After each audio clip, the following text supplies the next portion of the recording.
Olá, irmãos, é um prazer estar aqui com vocês mais uma vez. Estamos na nossa sexta aula deste período aí de pandemia, não é? Desde que começamos as transmissões, vão se completando então já 6 semanas, 1 mês e meio, né? O tempo está passando, mas pelo menos com esse recurso nós temos condições de manter as nossas aulas, continuarmos aprendendo. Então eu quero dar as boas-vindas para você para mais esta aula, é um prazer estar aqui, espero que você esteja sendo abençoado e desafiado também. Quero agradecer aos que têm assistido às aulas, né? Eu olhei agora há pouquinho, hoje é segunda-feira, agora são 20 para as 8, eu olhei agora há pouco, tínhamos 60 visualizações na nossa aula, nós temos lá 75 matriculados, então 15 ainda não assistiram a aula, então por favor vai lá, assista, para você aprender e crescer. Com certeza, ao assistir às aulas, dúvidas surgem, perguntas, vão surgir. Você pode fazer no grupo ou pode fazer no meu WhatsApp também, em particular, não tem problema nenhum, tá bom? O importante é crescer e aprender no conhecimento de Deus. Eu desejo realmente que o Senhor esteja abençoando a sua vida através dessas aulas. Bom, estamos estudando a doutrina bíblica do arrependimento. Nós vamos pedir a bênção de Deus para a aula e dar continuidade a este assunto tão precioso. Senhor, obrigado por mais esta aula e pelo privilégio que nós temos de aprender a Tua palavra. Guarde os meus irmãos, me ajude a ser fiel na transmissão do recado do Senhor. Em nome de Jesus, amém. Muito bem, o verso-chave para esta aula, gente, eu estou repetindo, que é para ver se você decora, e eu também, né? E é Atos 3,19. Lá diz assim, arrependei-vos e convertei-vos, para que sejam apagados os vossos pecados, e assim venham os tempos de refrigério pela presença do Senhor.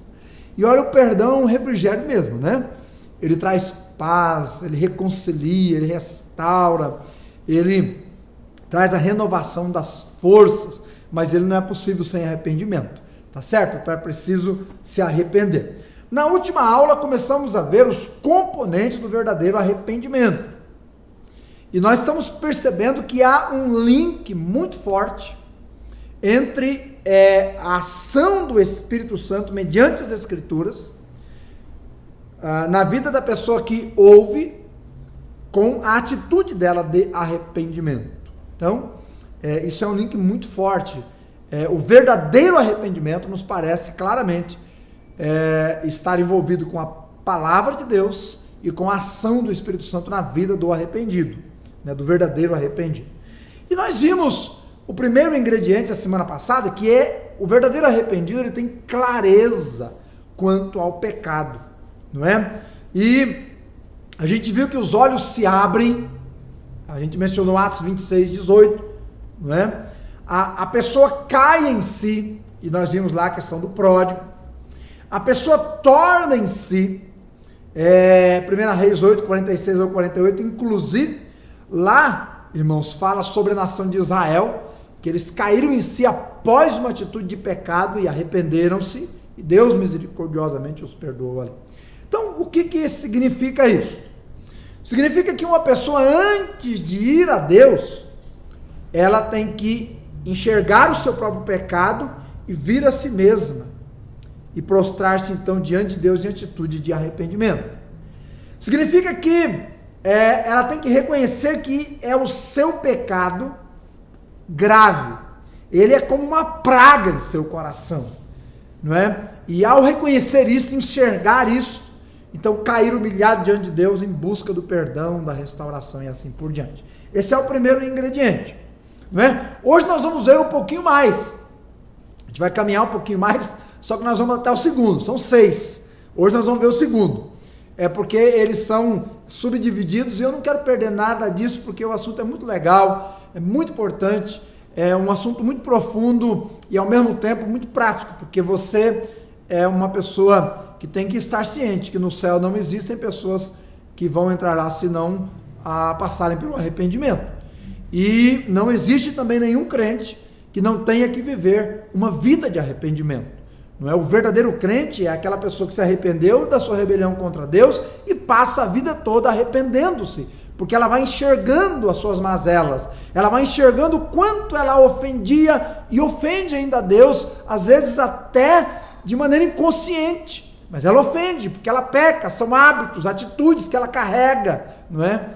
E ela tem que passar então pelo arrependimento, ela tem que ter uma mudança ali de atitude, certo? Então a segunda que nós vamos ver, o segundo ingrediente do verdadeiro arrependimento, além da pessoa enxergar o pecado, que é o primeiro, o segundo ela sente tristeza profunda pelo pecado que cometeu.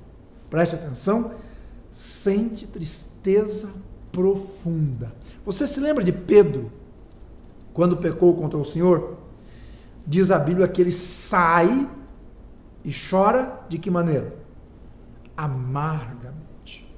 Não é? O Salmo 38:18 diz o seguinte: suporto a tristeza por causa do meu pecado. Repito, suporto a tristeza por causa do meu pecado. Escuta bem, chega um pouquinho aqui, vou lá abaixo agora, tá bom? Uma coisa bem pessoal. É verdade ou não é que quando a gente peca, quando o crente peca, e ele entende que pecou, e ele vem diante de Deus, e ele confessa, mesmo depois que ele confessa, por um tempo, uma tristeza horrível toma conta do seu coração? É ou não é verdade? É verdade. O verdadeiro crente passa por isso. Por isso que ele tem que ir abominando o pecado, porque cada vez que peca vai ter que passar por essa situação e é horrível. A palavra tristeza aí no Salmo 38, Ambrósio dizia que ela significava, e é verdade, amargura de alma. Olha só, amargura de alma, não é? É por isso que neste salmo, esta palavra tristeza, ela traz a ideia de crucificar a alma. Olha só, crucificar a alma. Quando o crente peca, a ideia é esta: ele olha para o crucificado, Jesus, e quando ele peca, ele lembra que Jesus morreu por causa dos seus pecados, e não por causa dos pecados dele. Ele não tinha pecado, mas a pessoa entende: os meus pecados caíram sobre ele, e cada vez que ela peca é como se o pecado estivesse caindo lá, então ela se entristece por isso. Então, assim como uma mulher não tem filhos sem dores, não há arrependidos verdadeiramente que não sintam tristeza profunda. A tristeza pelo pecado faz parte da vida de um arrependido. E aí nós temos alguns versículos que eu quero deixar para você pensar sobre eles. Primeiro, o Salmo 51:17, aliás, tinha uma tarefa, né? Você sabe bem, tinha uma tarefa que você tinha que alistar lá a concepção do pecado de Davi, como é que ele viu, como é que ele confessou o pecado lá, e tem vários ingredientes.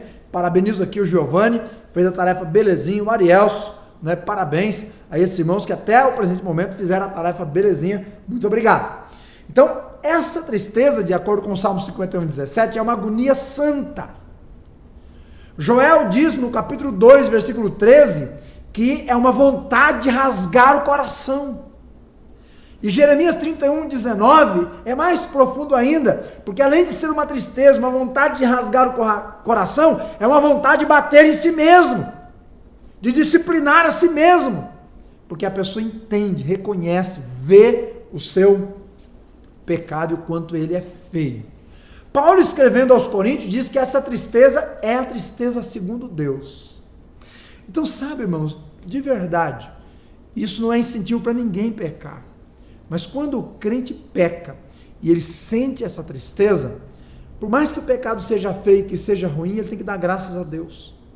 Porque é só o crente que prova essa tristeza verdadeiramente.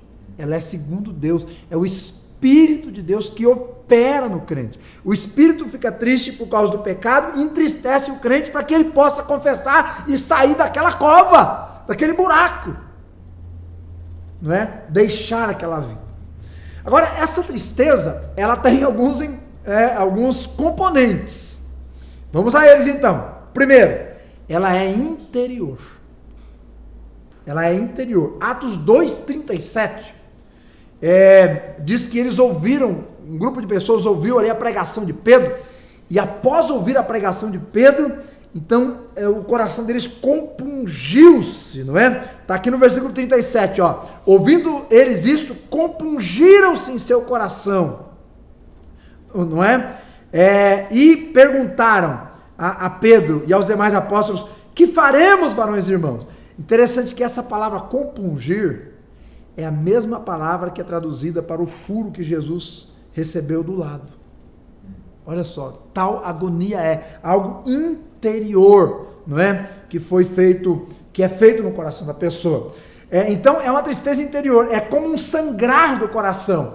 Ela é um lamento por ver o pecado ainda operando, conforme diz Romanos 7:23, que é o que Paulo faz lá. Paulo lamenta o bem que ele queria fazer, ele não fazia, mas o mal que ele não devia fazer, estava lá o homem fazendo.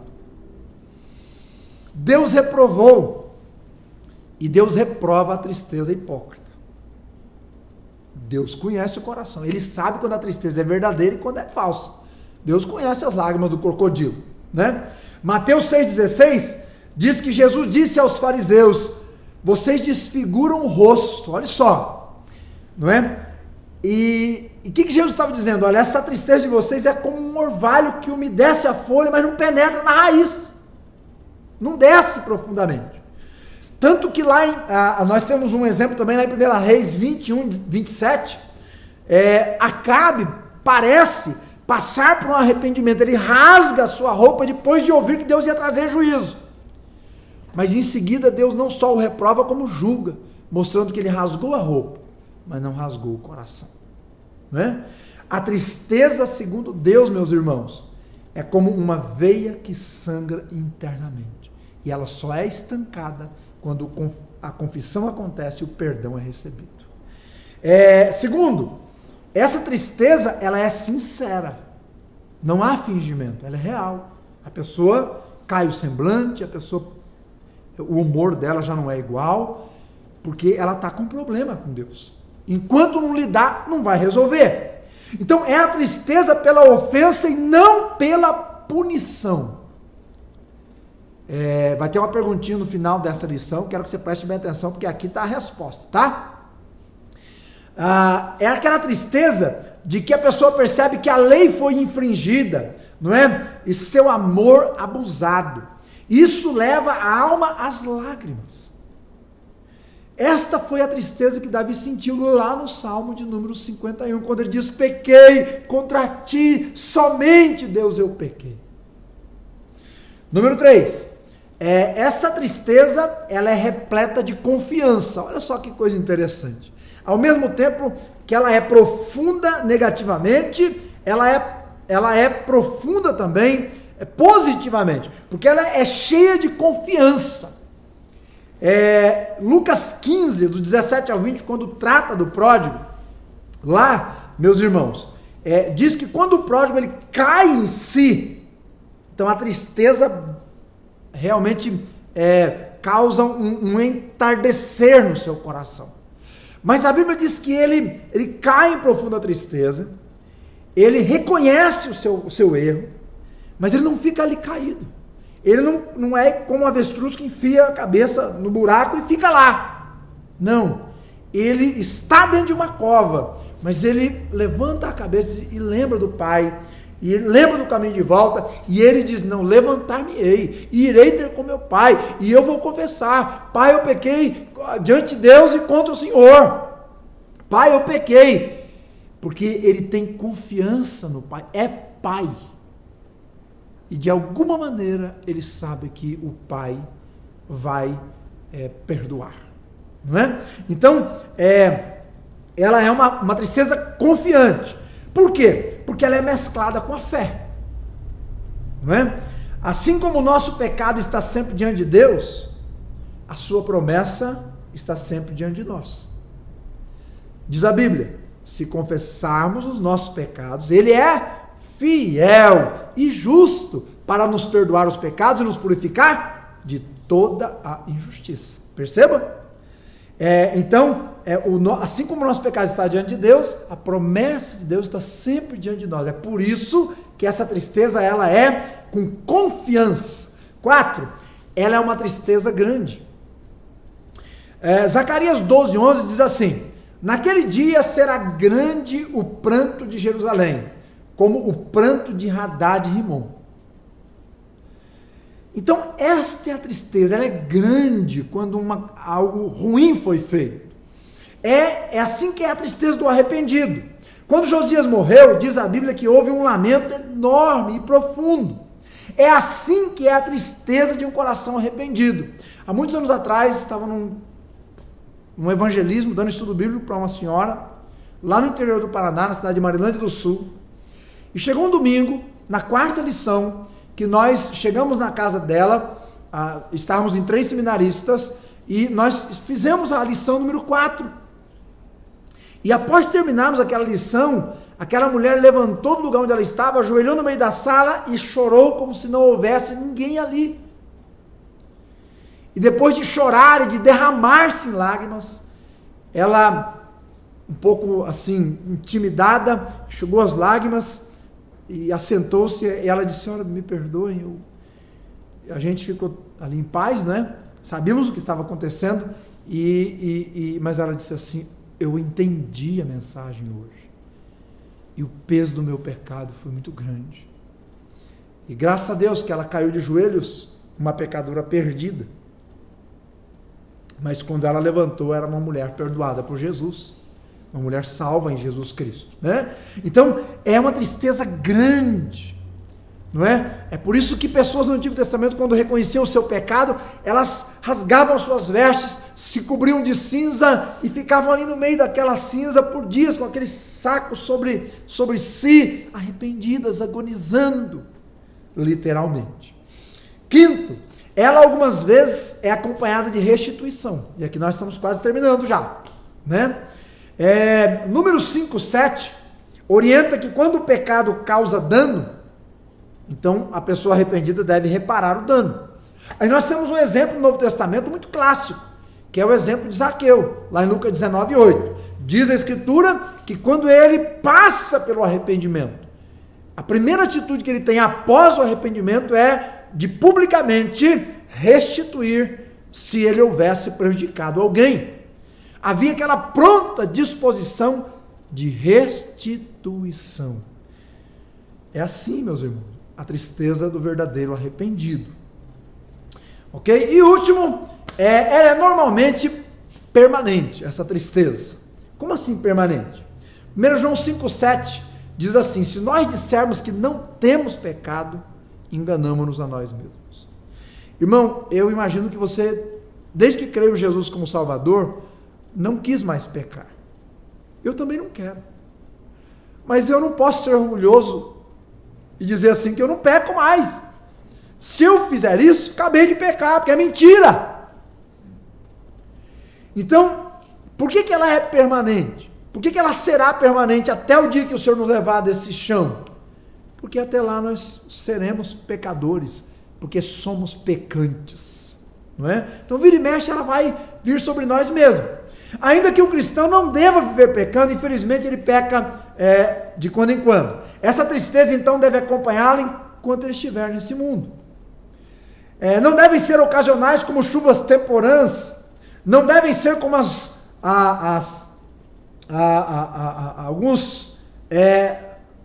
algumas tristezas dos doces sermões, né, que logo acabam. O cristão, ele vai pecar, e quando pecar, precisa passar pelo arrependimento. Queira Deus que essa tristeza o acompanhe. Portanto, ó cristão, nosso pecado é crônico, recaído e frequente. Lutamos contra ele todos os dias, e todos os dias temos que procurar superar e viver uma vida de santidade, até que essa tristeza vá diminuindo, e aí sim, quanto menos pecarmos, menos dela também nós teremos, e mais a alegria do Senhor será vivenciada através da nossa vida. Finalizando. Muito bem, irmãos, hoje vimos mais um componente do arrependimento verdadeiro, a tristeza pelo pecado. Eu quero deixar aqui um desafio para você, irmão. Viva o verdadeiro arrependimento. Viva. Porque ele é bênção. Ele é privilégio de Deus sobre nossa vida. Só ele traz as chuvas do perdão. não é? Da graça, do amor de Deus sobre a nossa vida por meio do Senhor Jesus Cristo. Há um crucificado no nosso lugar, e a todo aquele que arrependido vem a Ele, dele jorram os rios do perdão sobre esta vida. E quão doces são essas águas, não é? Que nós podemos provar.